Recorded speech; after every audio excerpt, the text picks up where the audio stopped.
गौतम बुद्ध और आलसी आदमी की कहानी। गौतम बुद्ध अपने ध्यान में बैठे थे कि वहां पर एक आदमी आया। ये आदमी अपने आलसीपने से बहुत ज्यादा परेशान था। आलसी आदमी गौतम बुद्ध से बोला, महात्मा जी मेरी मदद कीजिए, मैं अपने आलस्य से बहुत ज्यादा परेशान हूँ। आप ही कोई उपाय बताइए जिससे मैं आलसीपन से छुटकारा पा सकूं। गौतम बुद्ध ने उस व्यक्ति से कहा, पहले मुझे यह बताओ कि तुम्हें क्यों लगता है कि तुम आलसी हो। आलसी आदमी बोला, सिर्फ मुझे नहीं, मेरे परिवार वालों को और मेरे आसपास के सभी लोगों को ऐसा लगता है कि मैं आलसी हूँ। गौतम बुद्ध ने फिर उससे पूछा, क्या तुम जानते हो आलस्य होता क्या है? आलसी व्यक्ति बोला, नहीं मैं नहीं जानता, किंतु मैं इतना जरूर जानता हूँ कि आलस्य बहुत बुरी चीज है।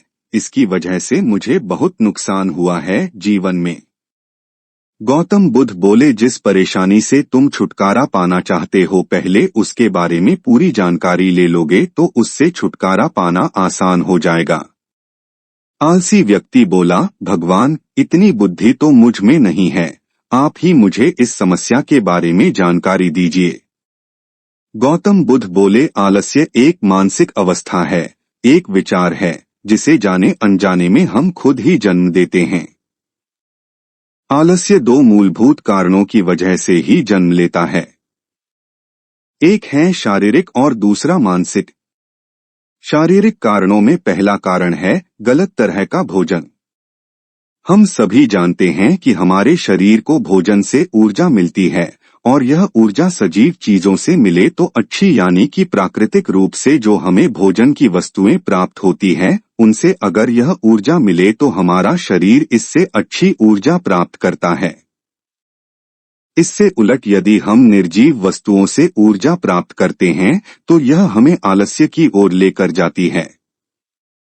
दूसरा कारण, हमारी शारीरिक गतिविधियां भी हमें आलस्य के चंगुल में फंसा सकती है। गौतम बुद्ध ने आलसी व्यक्ति को अपने शिष्यों की तरफ इशारा करते हुए कहा कि देखो, इनके चलने फिरने बैठने के तरीकों में तुम्हें कुछ अलग नजर आ रहा है। जब आलसी व्यक्ति कुछ समझ नहीं पाया तब गौतम बुद्ध ने उससे कहा, मेरे शिष्य जब भी बैठते हैं तो वे रीढ़ की हड्डी को एकदम सीधा रखते हुए बैठते हैं।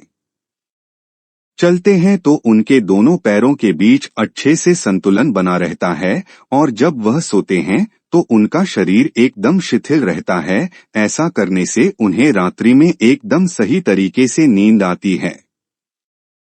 आलसी व्यक्ति बोला, लेकिन नींद तो आलस्य का की एक स्वरूप है। बुद्ध बोले, हाँ, अगर उसे ज्यादा मात्रा में लिया जाए तो। बुद्ध ने इस बात को आगे बढ़ाते हुए कहा, नींद कम मात्रा में लोगे तो तुम्हें अगले दिन थकान महसूस होगी और ऐसा करने से ज्यादा आलस्य शरीर में आएगा। नींद ज्यादा लोगे तब भी यही परिणाम होगा, इसीलिए नींद को ना ज्यादा ना कम, एकदम सही मात्रा में लेना अति आवश्यक है। आलसी व्यक्ति बोला, हाँ, यह तो मैंने भी अनुभव किया है। बुद्ध बोले, अब मानसिक कारणों के बारे में जान लो। मानसिक कारणों में सबसे पहले हैं हमारी पुरानी गलत धारणाएं। अक्सर ऐसा होता है कि हम पहले जिन कामों में असफल हो चुके हैं, हमारे अंदर ऐसी भावनाएं बन जाती है कि हम उस काम में हमेशा असफल होते रहेंगे, जिस वजह से हमें उस काम को करने में आलस आता है। ऐसी धारणाओं से छुटकारा पाने का एकमात्र उपाय यह है कि हमें अपने मन को यह समझाना चाहिए कि पिछली बार हम जब उस काम में असफल हुए थे तो हम उसके बारे में जितना जानते थे, अब हम उस काम के बारे में उससे ज्यादा जानते हैं, क्योंकि असफल होने के बाद हम उससे काफी कुछ सीखे भी हैं। बुद्ध बोले, दूसरा कारण है आलसी और कामचोर लोगों की संगत। कई बार ऐसा होता है कि हम आलसी नहीं होते, मगर जिनके साथ हम रहते हैं हम उन जैसे बनने लगते हैं। इससे छुटकारा पाने का उपाय बहुत सरल है, कामचोर और आलसी व्यक्तियों से दूर रहो। ऐसे व्यक्तियों की संगत में रहो जो अपने काम को बड़ी लगन से करते हैं और तुम्हें कुछ सिखा पाए। गौतम बुद्ध ने तीसरा कारण बताते हुए कहा, यह कारण आलस्य के लिए सबसे बड़ा कारण है। काम को कल पर टालते रहना यह कारण इतना शक्तिशाली है कि किसी भी व्यक्ति को बर्बाद कर सकता है।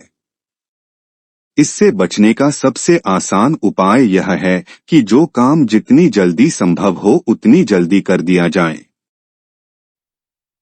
गौतम बुद्ध ने आलसी व्यक्ति से एक सवाल पूछा, मान लो तुम किसी रेगिस्तान में फंस गए हो और तुम्हें प्यास लगी है, तो तुम क्या करोगे? आलसी व्यक्ति बोला, मैं जल्दी ही रेगिस्तान के आसपास कोई गांव की तलाश करूंगा या ऐसी जगह की तलाश करूंगा जहां पर मुझे पानी मिल सके।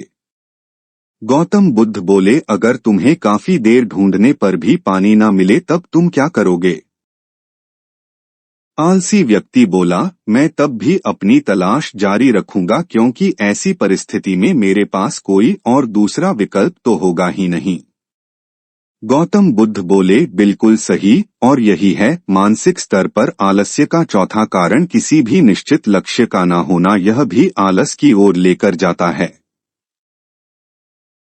अब सुनो पांचवें कारण के बारे में। गौतम बुद्ध बोले, सोचो कि तुम्हारे पास काफी सारे सोने के दागिने हैं जो तुम्हें एक जगह से दूसरी जगह लेकर जाना है। तुम चलते चलते थक जाते हो और किसी पेड़ के नीचे बैठ जाते हो और तभी तुम्हें दूर से तुम्हारी तरफ दौड़कर आ रहे डाकू दिखाई देते हैं। तो क्या तब भी तुम आलस करके वहीं बैठे रहोगे या ऐसी परिस्थिति में तुम वहां से उठकर दौड़ने लगोगे?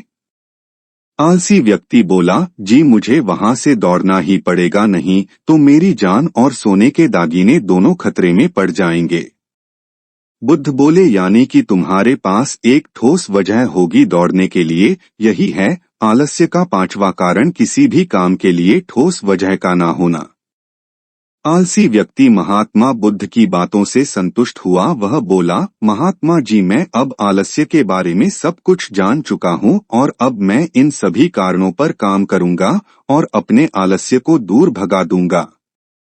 दोस्तों, आशा करता हूँ गौतम बुद्ध और आलसी व्यक्ति की कहानी आपको अच्छी लगी होगी और इसे पढ़ने के बाद अब आप कभी भी जीवन में आलस नहीं करेंगे। ऐसे ही रोचक और ज्ञानवर्धक वीडियो को रोजाना सुनने के लिए वीडियो को लाइक करें और चैनल को सब्सक्राइब करें। धन्यवाद।